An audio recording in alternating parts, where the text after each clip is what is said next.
down to business.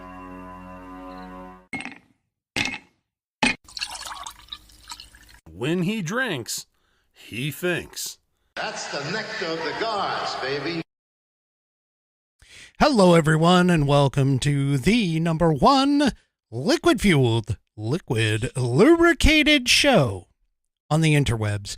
This is the Whiskey Musings Broadcast, and I am your host. Very heavy feeling host, Rick. Why the heavy feeling? Well, you must have been sleeping under a rock if you haven't seen the events that have been unfolding over in the Middle East. So I just want to point out a couple of things. This is going to be a heavy show in the beginning. I'm hoping to maybe lighten the mood a little bit. I've got a great pet of the week that was submitted last minute. But I've got a great pet of the week. So, understand that I'm going to try and not make it as heavy as what it usually is. And secondly, I didn't realize this, but 3 Chevy, of course, points it out. I'm wearing a black shirt, which apparently with the background makes it so that my head looks like it's floating. So let me go ahead and get out of the way so you guys can get the full effect of the photo that I have back here.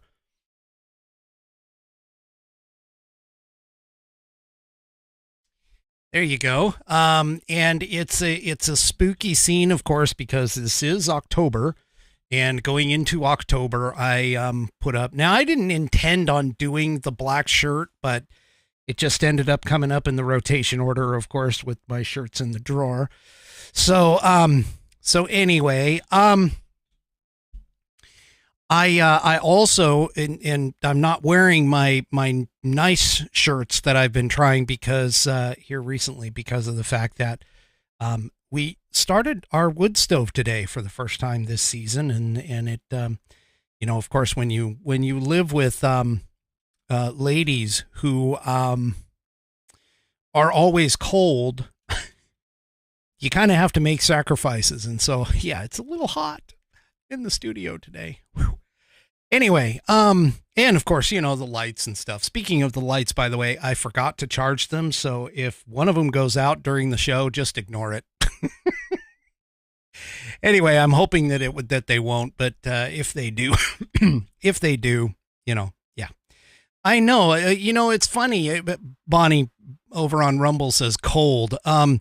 It's funny, but my mother, who lives in Arizona, she was complaining about the fact that one of her AC units needs a new motor. And she was saying that she still has to keep the AC on during the day. And I, of course, responded back and said, well, we had rain today and barely in the mid 50s. And so yeah, it just is. That's the nature of living up near the 48th parallel like I do. So yeah. All right. And so anyway, of course, all of the wonderful miscreants over on Rumble are sitting here saying, things like, first of all, the husband's always cold, but I'm good. 3 Chevy, of course, says, my wife says she's hot, and I say, yes, you are. Well, I do that too. So anyway, all right, a little levity to begin things off. This is actually really good. I appreciate that because I hate it when I have to be like, heavy in the show. All right. So dispensing with the normal formalities tonight, I am drinking the Four Roses single barrel. I'm sure that's going to make Bonnie happy. For that.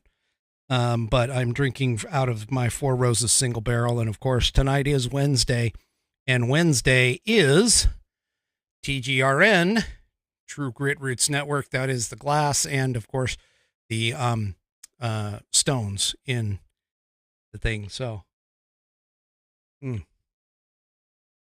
of course, I love the Four Roses. I'm not sure what's going to happen here in the future about that, but anyway. speaking of TGRN, let me go ahead and talk about them. So 11 blues lovers have come together to create this dedicated 24/7 blues channel from the True Grit Roots Network called TGRN Blues. Join the Real Lady A, Gina Coleman from Misty Blues, Big Daddy Ray Henson, Jeff Hayes, Holly Harris, Angela Easley, Vinnie Marini, Amber Burr Hill, Ray Blueshound Brown, Memphis Mark, and of course, Jonathan Oogie Richards, as they share the blues every week with original first-run shows from the TGRN Blues channel. Show calendars and more information is available at tgrn.net. And of course, you can listen. You can listen on your Roku. You can listen the Live 365 app, and you can also download our app from tgrn.net as well. You can listen on the Roku on the Live 365 channels. You can search us up and find us. In fact, there was a video that I think Angela Easley, if I'm not mistaken, Angela Easley or maybe Holly Harris found us and showed a video on Facebook about it. It's really, actually really pretty easy. It's really pretty easy. So anyway, breaking boundaries for authentic roots radio, True Grit Roots Network, tgrn.net, Austin, Texas. And so, of course, in full disclosure, I am a partner and co-founder of that channel. And we're working to try and bring, yes, Live 365. Go to live365.com and you'll be able to pull it up. In fact, Outlaw Dogs just posted in Rumble, and I think she's going around and hitting everything on about tgrn.net. But in Rumble, she gave it the live365.com, the actual station address where you can pull it from Live 365. So there you go. All right. And of course, I got to give a shout out to all my Whiskey Warrior P1s. I see Music Man, Coco Dominki, Outlaw Dogs. That's typical. Daybreak 3, Bonnie 3 Chevy. I've got Mark over on Facebook, Becky over on Facebook. And let me see. Is there anybody else over on Facebook other than the two of them? I don't think so. We have, My News 61 showing up in Rumble. So there you go. Okay. The typical, miscreants that are coming. All right. So, folks, a lot of people, and especially those of us in, especially those of us who live here in the West, okay, we're sort of insulated. I mean, let's be honest. We're sort of insulated from these horrific acts of violence. And, another thing that I think affects our perception of what happens over there, of course, is the fact of the news. Now, one of the things that happened in history is when we started to expand on things like, oh, sorry, buddy, I forgot. I missed you. I missed you. I know you were there, but I missed you in the shout outs. But anyway, one of the things that started changing our perception of war was the invention of the television and things like, getting film footage from the war. And so, we here in the West generally tend to have a sense of, I don't want to call it isolationism because it really isn't. But, civilized society, at least in the sense of the civilization here in the Western world, and especially in places like the US, the UK, Australia, even somewhat in some places within, some other countries like Sweden and Finland, Norway, those kinds of places where we don't seem to get a lot of, shall we say, horrific acts. I mean, yes, there's crime. And we see and we hear about, gun violence here in the U.S. It seems to be all that we see on TV.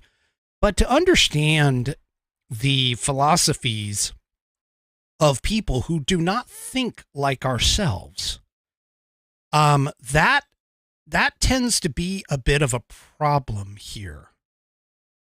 And I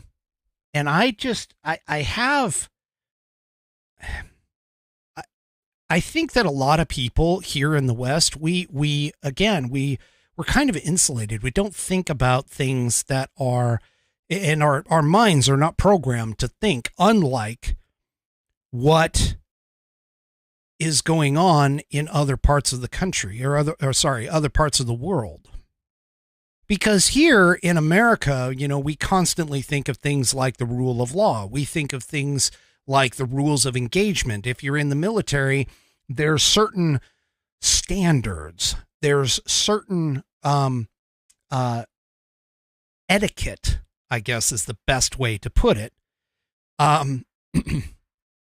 And the etiquette that we use in interactions with other people, you see it all the time. I mean, when you see somebody go into a fight, let's say for an example, you'll typically see things where if you get into a fight with somebody, you'll have the respect of generally kind of looking at 1-on-1, maybe 2-on-1, but it usually doesn't get to a point where it's like 15 to 20 on one. And when we see those types of things, even like what happened during the 2020 riots, and interactions of that, it tends to be a little horrific for us because we tend to think of things in the idea that there are rules of engagement, that there are standards that we go by. For an example, too, getting into a fight and doing things like biting and kicking kicking somebody in the privates, using weapons and things. Oftentimes our minds just don't go there because of the fact that we just don't think that way. And unfortunately, if you've had the opportunity, which honestly, even though it is gross and disgusting, I mean, Ben Shapiro, as an example, and even Dan Bongino has been pushing out and showing video that's coming from the Hamas folks themselves. From all of those all the horrific acts that are happening or that have happened over in Israel, you really should watch it. And of course, for me, I was sitting there and I was watching, because I've tried to watch every episode of Dan and Ben, particularly Ben, because I knew that Ben Shapiro was going to be demonstrating or showing a lot because, of course, he has a vested interest in showing and demonstrating all of these things. But to sit there and think that there aren't people in this world that subscribe to things that we do, that think like we do, that subscribe to things like rules of engagement and so on and so forth. It's a fallacy. It's something that we need to wake up and realize that this is going to be the case moving forward. We need to understand that there are people in this world who don't think like us, who don't believe in things like, rules of engagement, who don't believe in things like taking care of women and children, especially if it's of a certain ethnic group or whatever. The bigotry and violence and racism and, all of that exists throughout the world. And we sit here and think of these things from our cozy little bubble that we've created ourselves in America. And this is part of the horrors of war. Unfortunately, you know, looking at things like what happened over in Israel is cause for all of us to realize that we need to wake up to the fact that evil in its purest form exists. That evil from our perspective, and keep in mind that the difference between good and evil usually falls down to or comes down to a set of morals, ethics, standards, integrity, all of the things that America has put into its upbringing and that kind of into our generational development. The rest of the world doesn't. I mean, even Benjamin Franklin back, in the early days of this country went to essentially it was a Muslim country, and he came back and he basically said they were barbarians. By his standards, he is correct. By Western standards, he is correct. But here's the thing. Regardless of whether we have standards or not, we need to understand that there is a certain level of violence. There is a certain level that we have to decide to go to in order to be able to defeat evil on its face. We have to make that choice and understand that the rules of war, the rules of engagement, things that we try and abide by, like the Geneva Convention as an example, don't apply to anywhere else outside of the Western world. We need to accept that fact. And I mean, this is going to sound bad, but I would say in order to understand the evil that we are fighting, you have to take a look at some of the horrific video and images that are coming out of Israel, because Israel has tried multiple occasions throughout decades to work with, appease, provide, negotiations with, etc., etc. And there is no negotiations. There is no appeasement. It's time for us in the West to realize the gloves have to come off. That there is no negotiations. There's no compromise. There's nothing that we need to understand that this is literally going to be no holds barred. Our next conflict that we have, we need to understand that we need to face evil with the idea that there are no rules. There is nothing special that we can, believe that they abide by or anything else.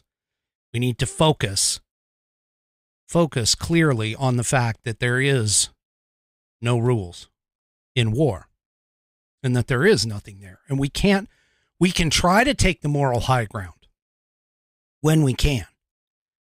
But unfortunately, there is going to be a time when you will not be able to abide by the same rules because these people, number one, don't even know about them, and number two, don't even care. All right.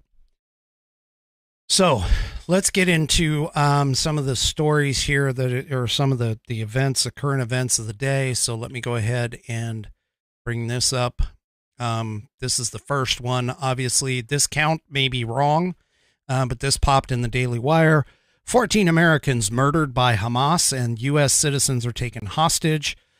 This was prior to Biden's announcement today. This was actually the 10th of October, and there has since been an update from the Washington Examiner that was talking about they now have some of the names of the Americans killed and captured.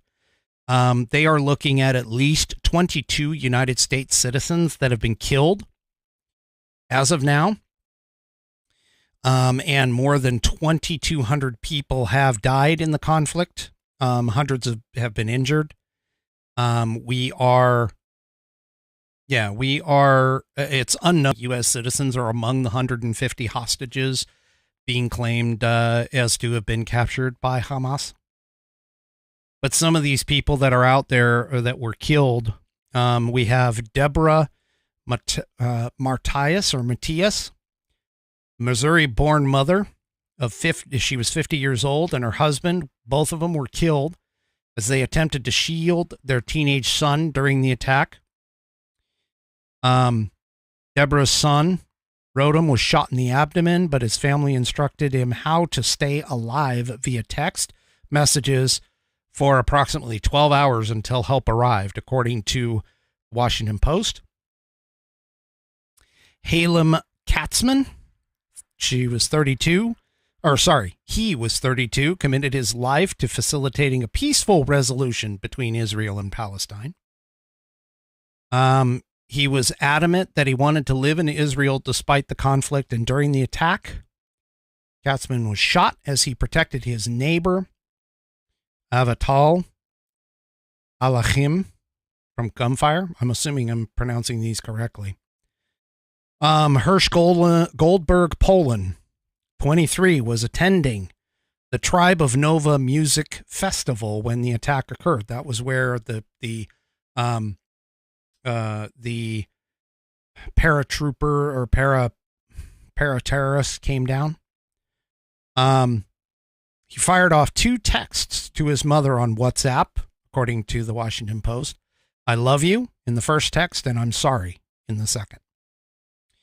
He was last seen alive with his arm missing from the elbow down, being loaded into a pickup truck with 3 other men and 2 women. Danielle Ben Sinor, 34, was also at the music festival when the attack started and has not been seen since. Her family is holding out hope that she may still be alive. Adrienne Netta, or Adrienne, a California-born nurse, was reportedly sitting on her patio on the phone with her family when terrorists entered her home and kidnapped her. Sagui Dekel Shen, 35, was also taken by Hamas after attempting to fight back against the terrorists who infiltrated his kibbutz. He is expecting a 3rd child with his wife.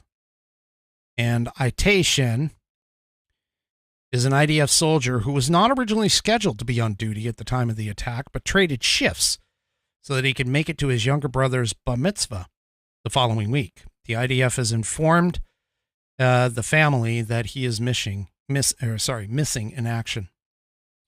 Not all the victims have been identified as by U.S. officials, and U.S. citizens who have been killed or missing, including tourists visiting Israel, U.S. citizens serving in the IDF, American-born individuals who emigrated to Israel, and children born to Israel and American parents.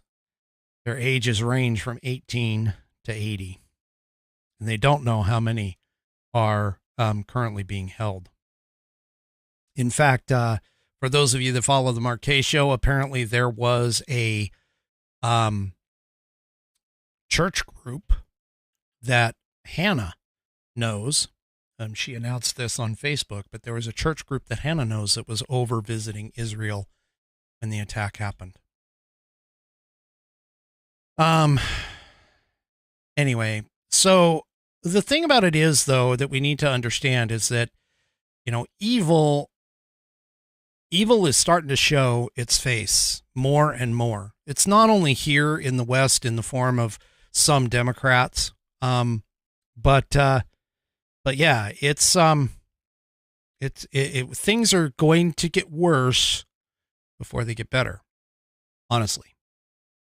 And just as a certain point, the White House has been trying to cover up the idea that the $6 billion release, which happened in and was announced in August, has no bearing or no correlation attack. And I'm going to tell you right now, I completely do not agree. I beg to differ completely for that. And the reason being has a lot to do with the fact that I understand how money can flow between in terms of, and I'm not, first of all, keep in mind, I am in no way, shape, or form any kind of a Middle East expert, but it just makes common sense that if you have a stockpile of money that you are supposed to be using for something, and then all of a sudden you get a phone call that basically says, hey, by the way, you just got a bonus. Okay, let's just call it. Immediately in anyone's mind, the first thing you think of is, okay, well, what kind of funds can I free up now while I wait for that incoming money? And anyway, that's, I don't know where the White House gets the idea that this isn't what has happened, but Washington Examiner has a piece here where it talks about some of the things that Tony Blinken has been talking about in terms of the attack. And he's saying, in this moment, we don't have anything that shows us that Iran was directly involved in this attack, in planning it, or in carrying it out. Okay. So first of all, that quote, I'm just going to tell you right now, that quote is incorrect. Hamas and Hezbollah have been funded by Iran for decades. We know this. We also know that Hamas and Hezbollah get funding from them. We also know that Hamas and Hezbollah get training from them. The Iranian Republican something, the IRCC, they train the Hamas and Hezbollah soldiers at times. Okay. He also is trying to cover up by saying that in this specific instance, we have not yet seen evidence that Iran directed or was behind this particular attack. Now, I mean, even if there is technically no evidence, okay, we know that they do these things. We know they do these things.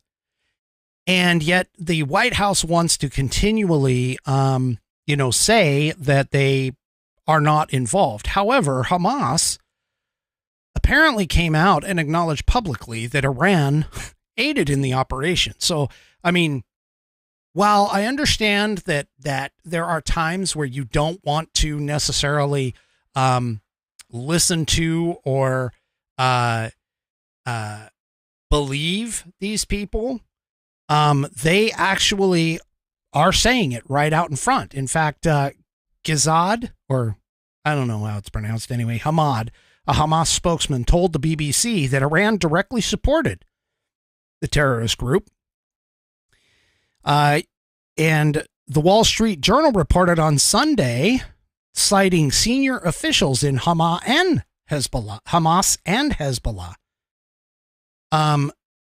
that Iran had helped Hamas prepare for the surprise attack since at least August. Now, there's a key point there. At least since August. Now, assuming that reporting is accurate in the Wall Street Journal, and as of right now, we don't have any reason to say that it isn't in terms of that. But that would suggest the fact that it was been trained on since August would suggest that Iran began helping Hamas plan for this incursion roughly the same month that the Biden administration announced that it would unfreeze that $6 billion in Iranian money as part of the prisoner swap agreement. Now, for those of you that don't understand, when you do some of these prisoner swaps, it's not like you walk in 24 hours, you've got a deal. Okay. These things take time. They take meetings. They take, you have to have plentiful interactions in order to be able to trust one another prior to this. So seriously, I mean, it probably, the intention of all of this was probably figured out, probably figured out long before it was even announced to the public. And I'm sure that Iran was expecting, and the negotiators were expecting, that this was going to be the ultimate conclusion to that negotiation. Okay.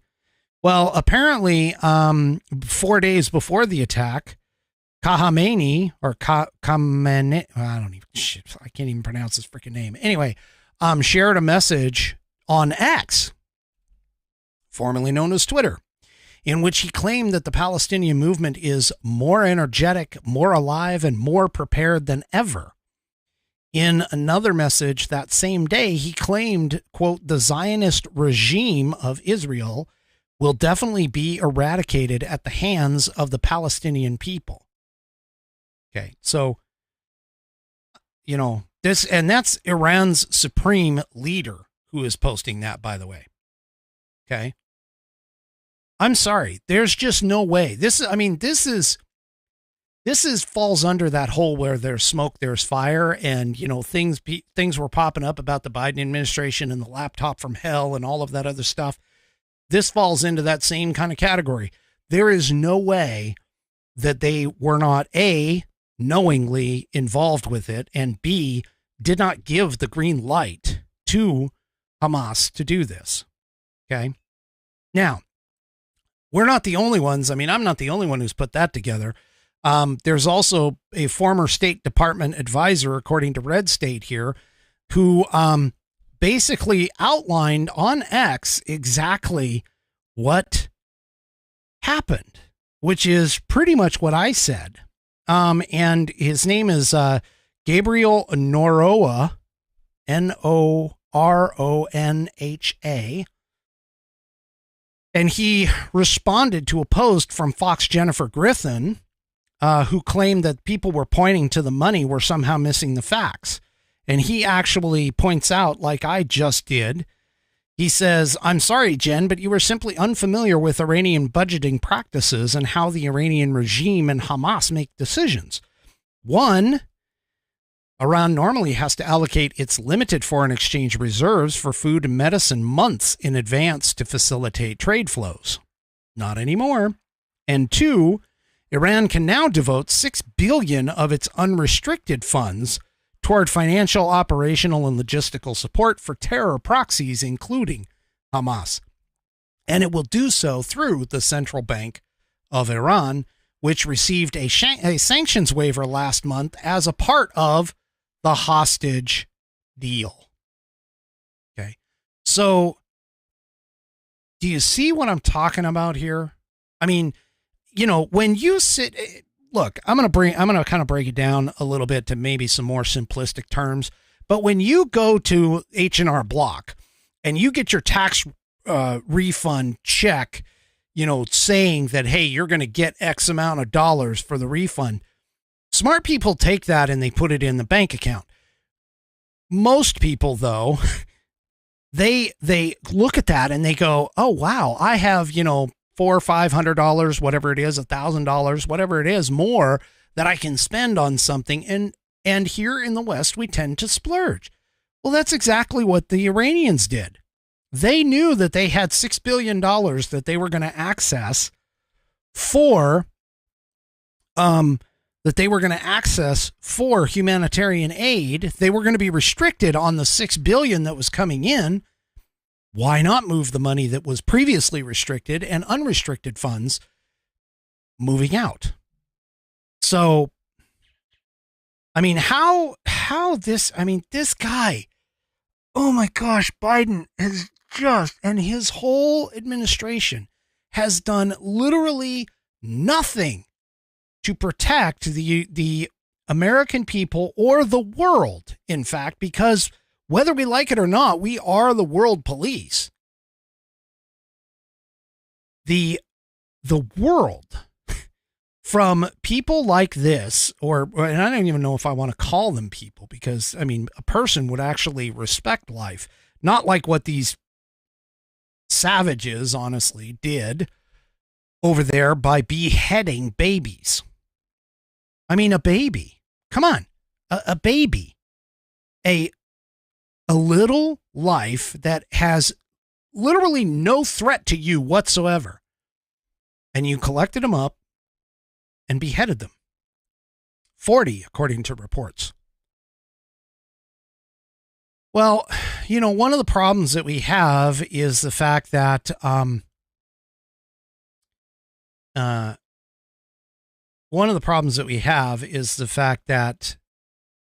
Israel has several gun laws. Okay. And you know, for all you gun grabbers who might come and try and say that, oh, this stuff will never happen here, there's no reason why you need these weapons, and so on and so forth, and, you know, you should just trust in the military and the police and so on and so forth. Let me just point something out to you. There's a reason why Japan did not want to invade the mainland of the United States. You can look it up. It's a matter of historical fact for that. But this is also supporting as well from Just the News. Israel eases gun laws to arm as many citizens as possible after the terrorist attack. A former U.S. ambassador urges gun ownership. Applications for firearm licenses reportedly more than doubled in a year, with a 2% of the population owning a gun in 2022. Folks, if you have the ability and our desire, want to, excuse me, as Mark Levin says, cholera. And you want to, and are willing to carry, or at least keep one in your house, learn how to properly use it, do it. Do it. Because I guarantee you, when the shit hits the fan, and it will, I mean, it's going to, but when the shit hits the fan, we're going to need you. We're going to need you. And, yeah, this is the key, is it's after, as I think Daybreak says, the key word is after, when it's too late. And that's essentially what happens. We've got to be on our guard, folks. I mean, this is not going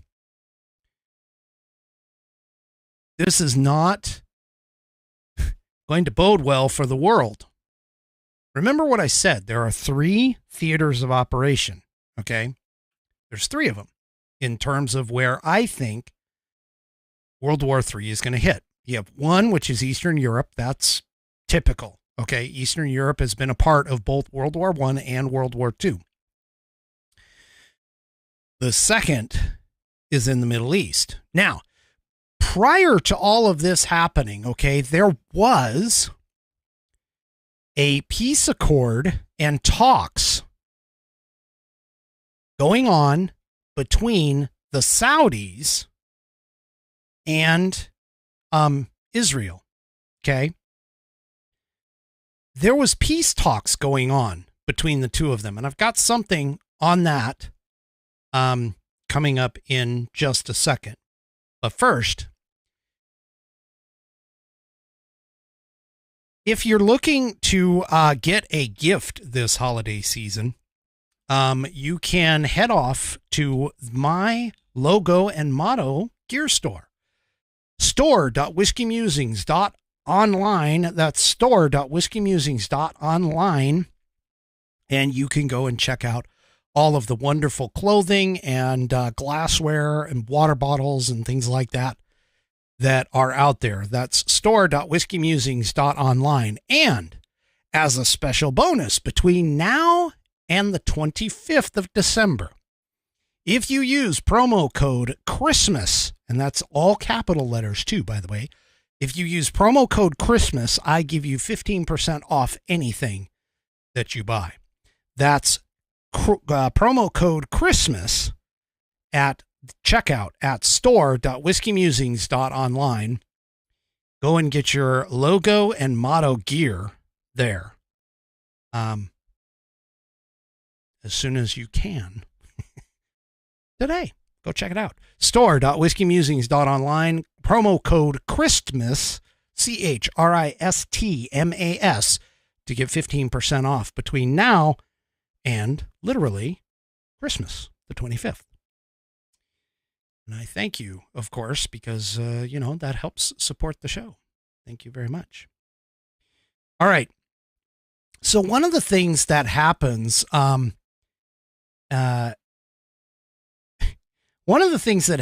whenever you have something like this kick off, okay, is all of the people who normally would kind of hide a little bit for this. And before I go on and before I get going, I want to thank Quinta Mojo. I'm hoping I'm pronouncing that correct. Quinta Mojo over on Rumble has sent me a Rumble rant. Thank you very much. And the Rumble rant says, thank you for your perspective. Always a decent show. Well, I appreciate that. I really do. That is fantastic. Thank you very, very much. Okay. So back to where I was at. You'll see the people who they can't condemn what's going on, and they want to go along with some of this stuff, because you'll have like the anti-Zionists and so on and so forth, and you'll have the same people who come out and do things like moral equivalency. For an example, you have the entire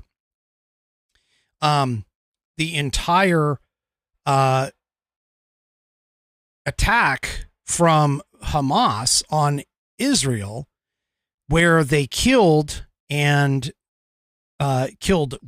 and children and teenagers and beheaded babies, raped and stole the women back, with the explicit idea too, by the way, of taking them and defiling them when they got them back to Gaza. According to one video that was posted or that was brought out, where an Israeli soldier was talking to a Hamas soldier or a Hamas terrorist and quizzing him and that kind of stuff. But it's not just them. It's all of their sympathizers and supporters that kick out often as well. So check this out. And again, it's all dealing with the idea of the moral equivalency. But here in Breitbart, the UN warns Israel that a retaliatory siege of Gaza is prohibited under international law. Now, keep in mind, remember what I said in the beginning. These people assume that everyone is supposed to abide by. And if they do, that's fantastic. But the reality of it is that when you have a group of individuals like terrorists, this is the same thing that we had to go through with ISIS.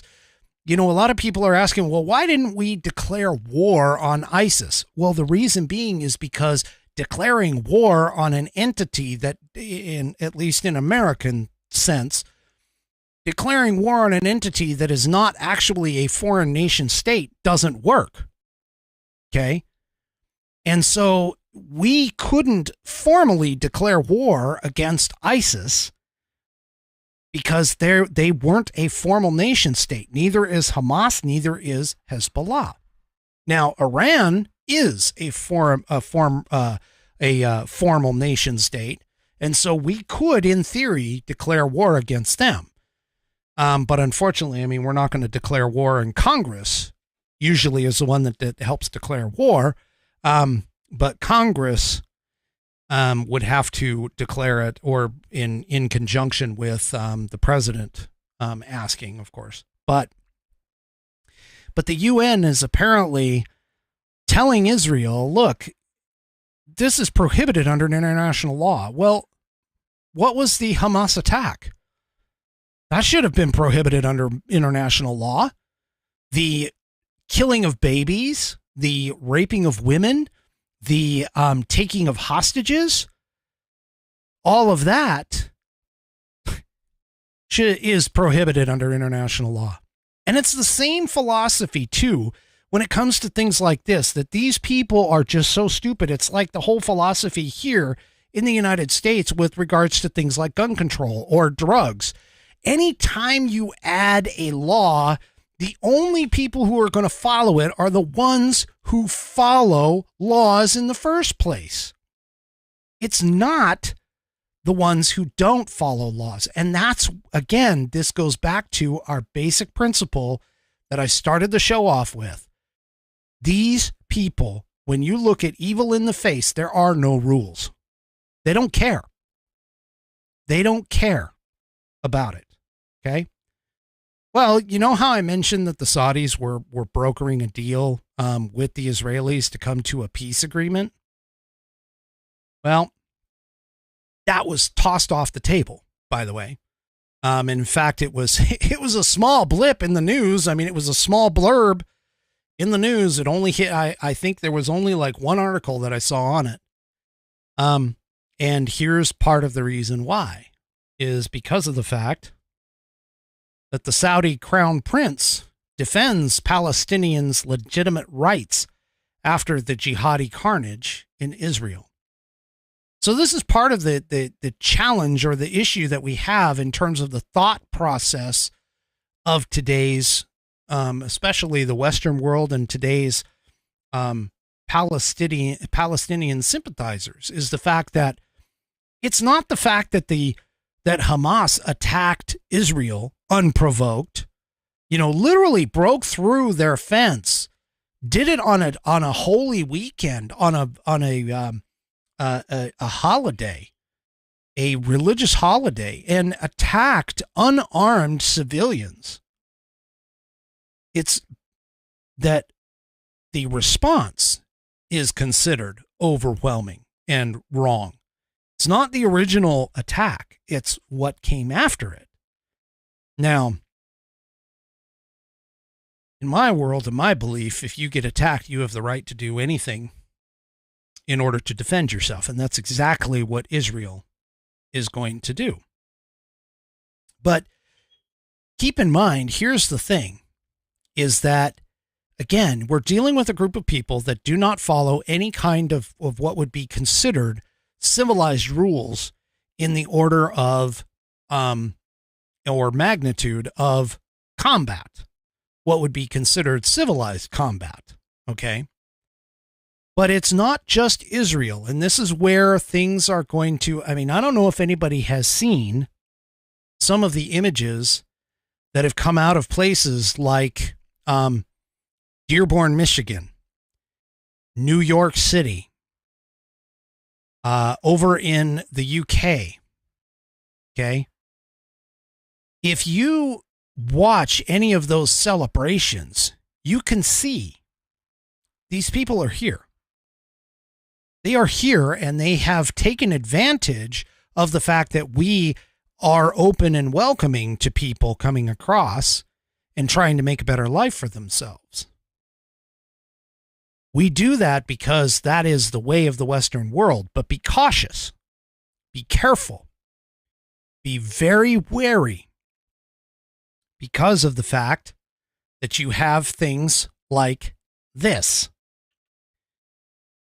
Also in Breitbart today, Hamas's co-founder admitted ultimate aim of war on Israel is to eradicate Zionism and rid treacherous Christianity from the world. Folks, these people aren't going to be satisfied with just wiping Israel off the map. That's one of their stated goals.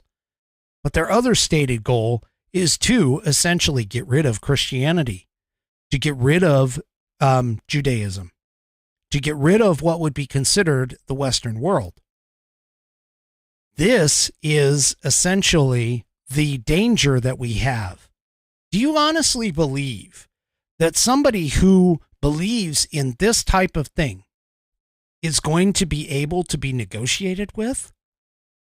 that we're ever going to be able to trust this person's ideas or that this person's thoughts are not toward doing things like killing Americans? And Iran is no different. The mullahs in Iran have clearly made it that they want to destroy the West. They want to destroy Christianity. They want to destroy Judaism. They want to eradicate it all. Head on a swivel, folks. Because, to be honest with you, right now, because of our porous southern border, we have a bunch of these people. We have a bunch of individual people, even on our terrorist watch lists, that have come into this country unhindered and were not deported. They came here illegally and we let them in, and they are still here. 99%, I don't have the article, but 99% of the people who have crossed our border illegally are still here in the United States. If you live in a city, I'm just going to tell you right now, be very, very wary. Be very cautious. Because this is going to be, we are living in some dangerous times. Dangerous times here, folks. Dangerous times. Really quick, I got to do a shout out to Coco Dominki. She apparently used my promo of Christmas at store.whiskeymusings.online and picked up a hoodie. Was it a logo hoodie, Coco, or was it a motto hoodie? Which one? Just, you don't have to get too detailed. You could just tell me the choice on that one. Thank you, by the way, for supporting the show. Do appreciate it. All right. So it's not just like the Palestinian groups, by the way, that are out there.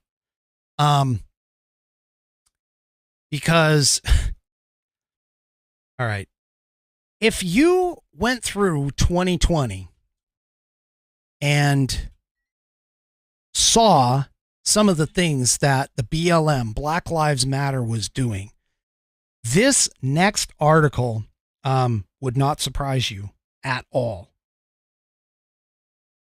This in Town Hall, Black Lives Matter celebrates the Iranian terror attacks. And of course, it's called the Iranian terror attacks that,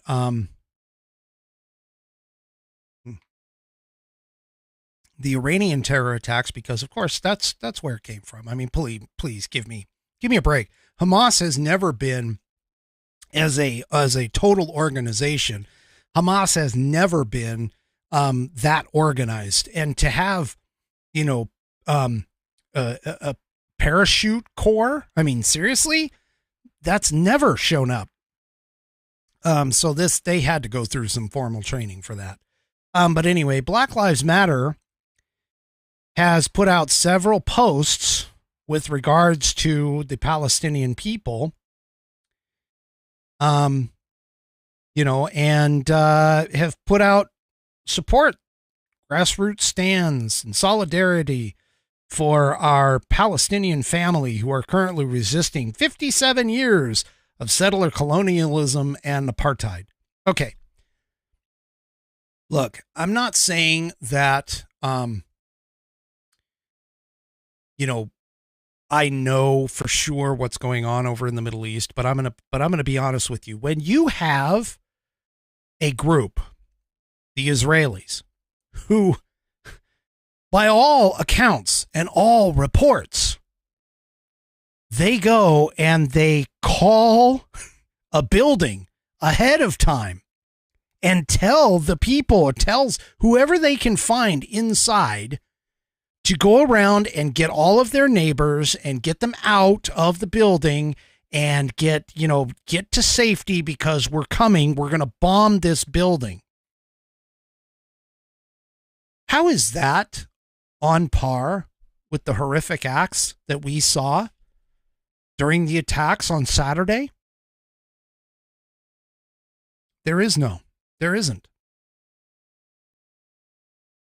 Israel is trying to play within some rules of engagement that do not exist for these other groups. They try desperately to eliminate as many civilian casualties as possible because they realize that there are extremists within these groups that are the cause of all of this. And in fact, the extremists, knowing that they're not going to kill civilians, they go and they build their headquarters underneath hospitals. Again, they're using the rules of engagement against the Israeli forces. But these people, Black Lives Matter, they live here. They live here. They are here. And here's another one where Black Lives Matter posted, this is in Chicago, supposedly. It was posted on X, where they have an image of a person coming down from a parachute with a Palestinian flag. And it says, "I stand with Palestine." Folks, they're already here. They are already here. And these people, they're here. They are looking to do one thing and one thing only, and that is to destroy anyone who is in the Western world. They subscribe to the idea, the enemy of my enemy is my friend. And that's what they do. And that's part of the reason why the Democrats and the liberals and everything, they're so able to work this way, because that's the way they think. And if you think that, no, it's just, it's just groups like BLM, it's just groups that are, that are organizations that are out there. No, they are in our government, people. They are in our government. Here's two of them in particular. Number one, Rashida Tlaib. She will not, under any circumstances, condemn the horrors that the Hamas militant terrorists went and performed on the Israeli people, the innocent Israeli civilians who were killed and raped and mutilated and had their heads cut off just because they were Israeli and they were Jewish. That's it. And so she still has a Palestinian flag hanging out in front of her congressional office. And she refuses to, condemn the acts of violence. Now, most people, honestly, would see those kinds of violence. Anyone who is living in the Western world and subscribes to the idea of civilized war, even though war is not civilized.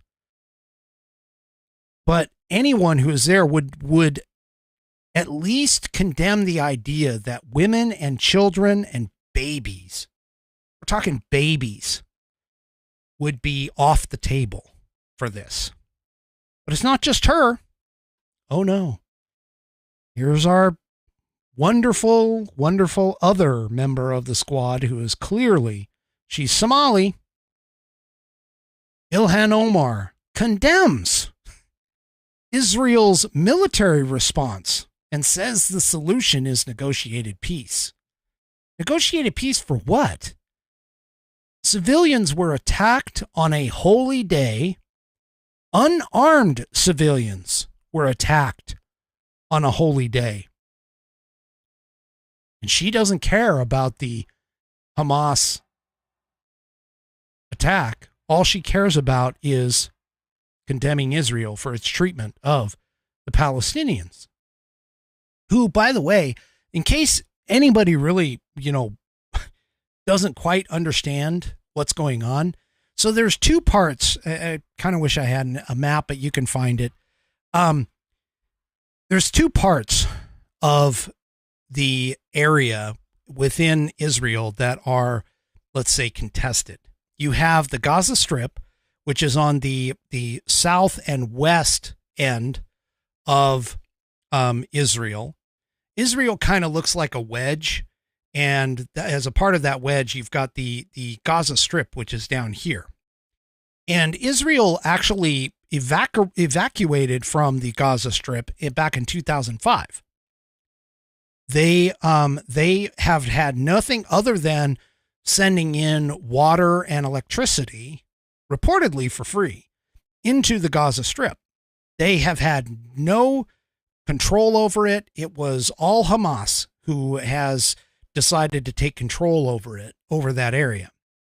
The other part is Judea and Samaria, which is up in the northern part and was hanging out, and is hanging out on the edge of Jordan. Now, here's the thing. They condemn Israel for putting up walls and for, basically saying, no, you can't travel through here, or whatever it is, whatever the rules are. Okay. But apparently the Gaza Strip borders Egypt, and Egypt does the exact same thing. They don't allow anyone from the Gaza Strip to move through Egypt. They've got that border locked down, but nobody's condemning Egypt for that action. Same thing up in the north with Jordan. Jordan blocks off that same border. They want nothing to do with the people that live there. And yet Israel is the one that is being hammered on by people who don't know these facts, who don't understand the situation there. It's not just Israel, it's other countries too that are blocking out the Palestinians. And the question has to be, why? Well, you have Hamas and Hezbollah, and they are known terrorist cells.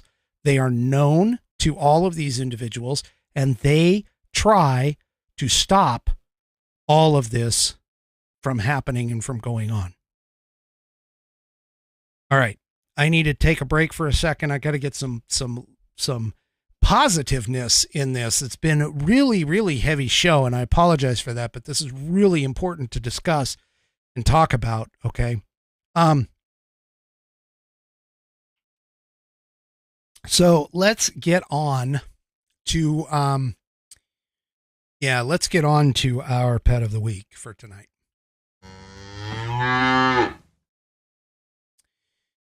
All right. And tonight's pet of the week, and I didn't, give me just a second here. Gotta get rid of this. And tonight's pet of the week was submitted by, Daybreak over on Rumble for, somebody else. So I don't think this is her dog. This is somebody else's dog, but, this is a absolute wonderful dog by the name of Tank. And here is Tank as a puppy. He is a Labradoodle, which for those of you that don't know, that's a cross between a Labrador and a poodle. And apparently Tank is extremely smart, according to all reports, because he can also obey verbal and sign language commands. Now, he also, according to reports, uses buttons to ask for water and to go outside. Have you ever seen those videos of those dogs that they get trained? Like, you can ask them a question and they'll go and they'll run over to this board, and the board will have like a bunch of buttons on there, like, I don't know, about 10 of them. And they'll go and they'll press on the button that they are responding to. Okay. It's pretty interesting. I wish I could learn how to teach my dog that. But anyway, so, Tank uses these buttons in terms of where to go and to go, whether he wants water or whether to go outside. He's definitely, according to reports, a mama's boy, which we got some pictures of that here in just a minute. But apparently mama didn't want to be included. And it's a shame, because reportedly this woman is, beautiful. So, well, that's too bad, but that's okay. There are some kid photos in here, but I did blur out the faces. Okay. Just so you know. All right. So let's go and take a look at so this is Puppy Tank. And then we have, we have Tank being lovable. So here he is in your face, looking for some love in all the right places. This must be Mama taking the photo, I'm guessing. And here is Tank saying, "Can I sit on your lap? Can I sit on your lap?" Oh, it's great. I have a dog that likes to be a lap dog. He's 60 pounds. I'm thinking Tank's a little bit bigger than that, but he's 60 pounds and he wants to try and sit on my lap. He doesn't fit. But anyway, this is about Tank. All right. And so we also have his little buddy. Apparently the nephew of Day has got some great love, and look at Tank. Tank's just like accepting it and just chilled by it. And here you can see that Tank allows the nephew to sit on him. Boy, I remember when my Labrador Retriever, my yellow lab, Jake did that. He'd allow my son to just sit on him, roll over him. In fact, we've got a picture of where my son was actually like going to sleep or laying down with Jake laying on the floor. But again, this is about Tank, not about Jake. So let me move on. And here he is. He's loving on his pup. He said, "I love you, Tank." And Tank is wishing Mama a happy birthday in this photo. I love it when dogs are actually, able to wear things. And yeah, it's just, it's one of those things where, the kids, and everything, they kind of love it when the dogs can do that. Now I have a dog that just doesn't like to wear anything. In fact, he doesn't even like his picture taken. You guys ask me all the time, you're like, "Hey, why don't you put up pictures of your dog, Angus?" And I go, "It's because I don't have any. He's always looking down or anything else. He doesn't want to look at the photo." But Tank here is wishing Mama a happy birthday. And here we have Tank putting on his best. He's gotten showered, groomed, cleaned up, and he's ready to go off to whatever place wherever he's planning on going. And here he is again, all nice and groomed. He's got his nice little bandana on under his collar. He's a happy pup. He's a happy pup. Okay. There was, yeah. So that's that. But let me see.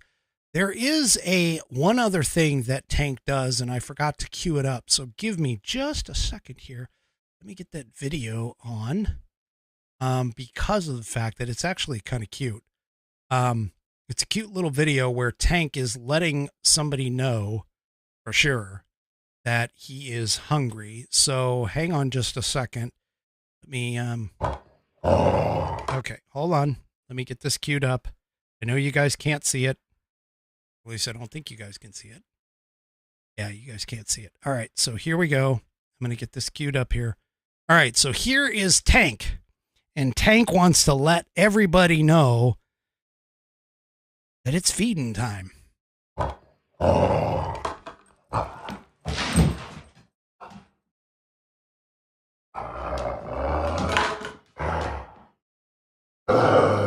Tank sounds a little mad that it's feeding time. But yeah, he's not mad. You could see it in the tail wag. He's not mad. He's just letting people know that, he's just letting people know that he's hungry. So that is Tank for our pet of the week. And I thank you for sharing Tank with us. Do me a favor, if you'd like to send in a pet of the week, this is a segment that I do on Wednesday. It is a segment that I do on Wednesdays. Send me your pet to fans FANS at whiskeymusings.online. That's fans, FANS, at whiskeymusings.online. And I know some people can't send photos through email, which is fine. I mean, that just happens. So if you want an alternative, you can get like a Dropbox account or a Box account, either one, and you can upload them there and then send me the link along with some type of, description as to what's going on and so on and so forth. Now, I did not include all of the photos. Dawn knows that I did not include all of the photos. However, there were a couple of things that, they were for me. They weren't necessarily part of the puppy Tank. So there's Tank. Thank you again for sharing him. I do appreciate it. You can send them to fans at whiskeymusings.online. And of course, my unofficial assistant producer out there, Outlaw Dogs, has been dropping my email in all the chats. So there we go. All right. So that was tonight's pet of the week. And also too, by the way, you can send questions for whiskey to the same email address for my Saturday show. I don't think I have any for this week, so get them in by the time Saturday rolls around, and I'll see what I can do for that. So yeah, again, use dropbox.com or box.com, either one. And they have like a free level where you can do like a small amount and so on and so forth. Oh, this is funny. So Mark over on Facebook says, how much does it cost to fill Tank? And buddy, I specifically blanked out the child's face. I don't like showing children's faces. So I went ahead and blurred it out, so there were no identifying features. So that's why the face looked a little weird. I went and pixelated it and blurred it out, on purpose. So that was my doing, not what was submitted. That was my doing. All right. So, obviously we've got some issues that are, coming up. We've got some issues coming up and some scary stuff that is starting to show up here. That I'll be honest with you, is a little scary. So this popped right before I came on. Right before I came on the program, this popped, and this is a little disturbing to think about, as if we didn't already have to have, a bunch of stuff already in our repertoire. That's a real disturbing situation. But the Washington Examiner says that Border Patrol issues a safety alert over a call to find and torture its agents. Now, according to the article, there was a text message series of solicitations that came out that are requesting information about Border Patrol agents. And you can see here, if you come over and watch on rumble.com or YouTube or even Facebook, you can take a look. If you're on the audio portion of the program, you got to go and take a look. But if you look at this, we will pay for any addresses of Border Patrol agents. $200 your way if you get me a Border Patrol agent's address. $1,000 if you get me they mama's address. We offer money for information on Border Patrol agents. Top dollar on good info. And I'll post us torturing any Border Patrol agent you send. Okay, so this is disturbing. Now, whether or not this is actually real or not, it's definitely something, considering the week's particular events. This is disturbing. This is something that's really scary. And by the way, I may not have covered it, or maybe I did mention it, but supposedly Friday has been called out by Hamas to be a global-wide celebration, I guess, where they are calling for people to do stuff, and by stuff I mean, nasty crap, but to do stuff on Friday. So there's a lot of people who are suggesting there's two suggestions that are running out there. The first suggestion is that you just ignore it and go on about your day. And the second suggestion is to stay away from the cities on that day, on this Friday. So that's 2 days from now. Okay. But I mean, look, do whatever you choose. If you feel comfortable to be able to defend yourself and go into these cities and stuff, I wouldn't go around looking for trouble at all, but be prepared for trouble. So this is very, very, very, very scary. The fact that this stuff is starting to come out. Now, this could just be a jerk off who is, posting this and trying to get people all, upset about this stuff. But at the same time, though, you can never, ever, ever take take any of this for granted. We've got to focus. We've got to keep our heads on a swivel. Things are going to get worse. I'm telling you, things are going to get worse the closer that we get to 2024 in terms of the election. Okay. I'm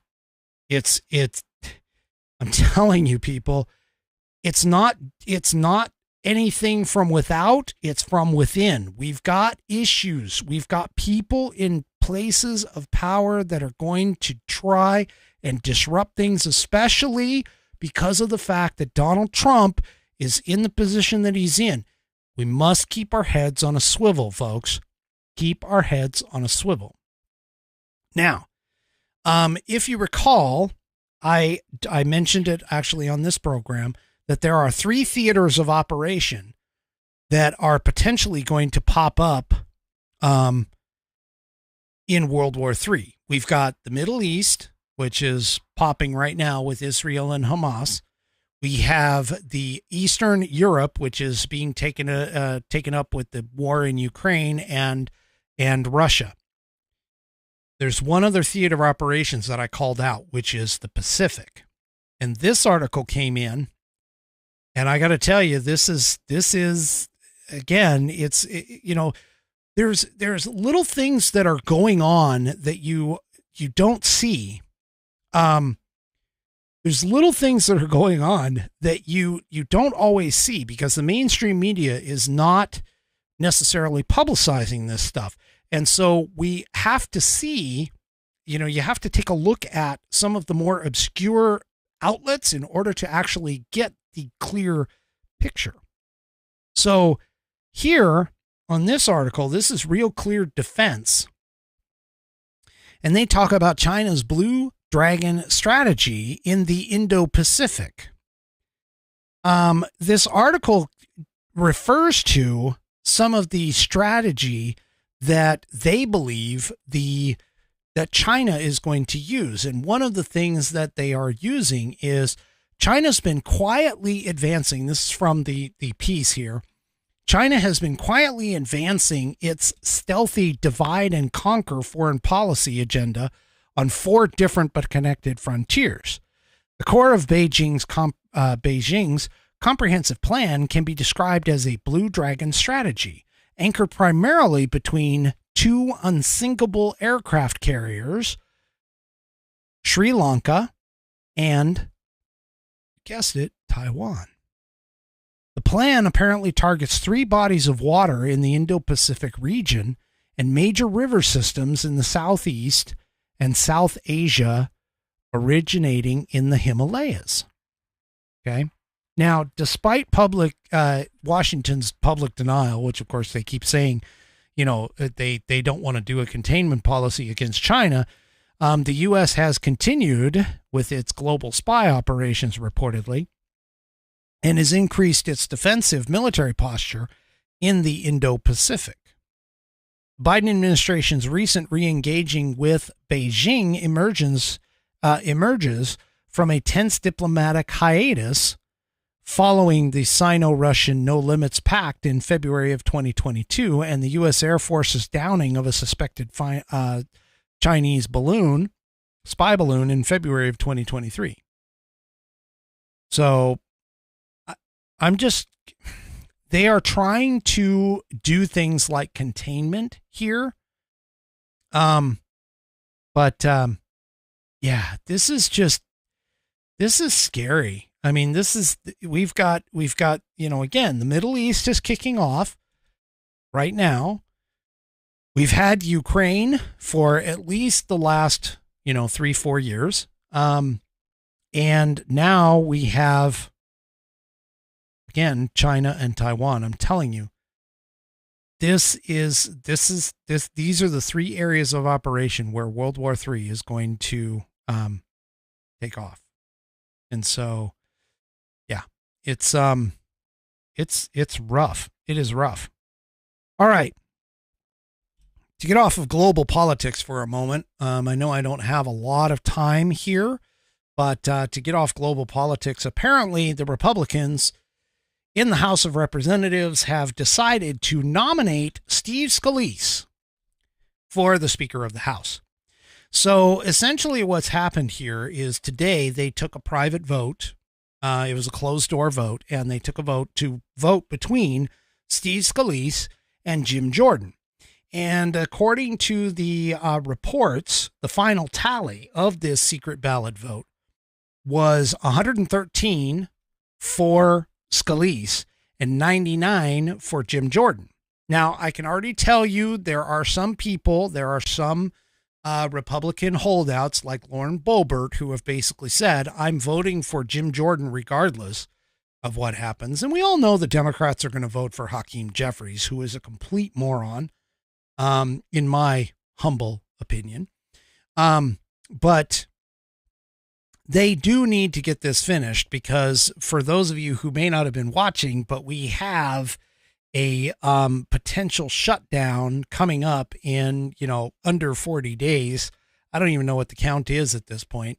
But under 140 days. And by the way, 217 is the total count that is needed in order to elect a speaker. So now rumor has it that they are going to have a House vote tomorrow. They adjourned shortly after this secret vote today, by the way. But rumor has it that they are going to have a vote tomorrow. We'll have to see. For those of us on the West Coast, that's an early freaking day for us. But anyone who's on the East Coast can take a look and understand. Of course, I'll pick it up after that. But Scalise basically said after the vote that we need to make sure we're sending a message to people all throughout the world that the House is open and doing the people's business. He added that there was a lot of important work to do on behalf of the people who are struggling, not only here in America, but who are concerned around all the world, or all around the world, I should say. He said, we are going to provide that vision, and we have a lot of work to do, obviously. So whether or not, Steve Scalise is the call, I mean, I know a lot of people are saying that he's essentially a rhino and so on and so forth. Sometimes I'm going to just point this out. Sometimes you have to give a little in order to gain a lot. And whether or not this actually does what it needs to do, okay, is really, it still remains to be seen. I mean, in my personal opinion, I'd much rather have Jim Jordan. I would much rather have the most conservative constitutionalist Speaker of the House as we possibly can. I also would like to have the most conservative constitutionalist president that we can. However, sometimes that isn't going to get things done. And occasionally, you have to make a few concessions in order to gain and essentially do like what Dan Bongino and even Ben Shapiro has said. You have to move the football down the field. We have not moved the football down the field in these last 4 years. We need to get this done.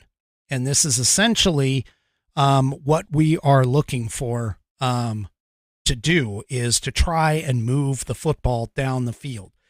We need to expose the Biden corruption. We need to expose the corruption within the swamp, within the government itself. And if Steve Scalise being picked as Speaker of the House can actually get us to that point, or get us at least a little bit further down the field, then so be it. I'm all for it. All right, so let me just check real quick here. Speaking of the border, which is porous, by the way, and just lets everything in, let me just do this. This will probably be my final article for tonight, but let me just go ahead and bring this up.